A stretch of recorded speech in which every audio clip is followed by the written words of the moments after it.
Hello दोस्तों, राधे राधे। आज मैं आप सबको एक देवी पचड़ा गीत सुनाने जा रही हूँ। वीडियो पसंद आए तो वीडियो को प्लीज़ एक लाइक ज़रूर कर दीजिएगा। कौन फूलवा ओढ़ने मैया के, कौन फूलवा डासन मैया महारानी हो। कौन फूलवा मैया के सिंगार मैया महारानी हो।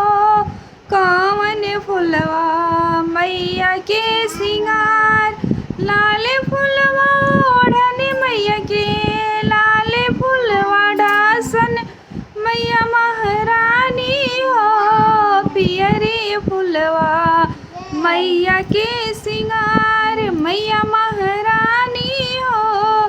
पियरे फूलवा मैया के सिंगार, कौन चुनरी ओढ़ने मैया के, कौन चुनरी डासन मैया महारानी हो। कौन चुनरी मैया के सिंगार मैया महारानी हो।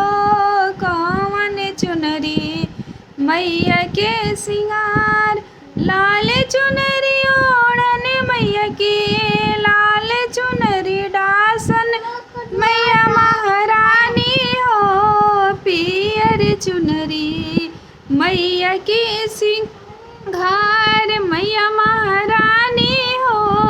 पियर चुनरी मैया के सिंगार।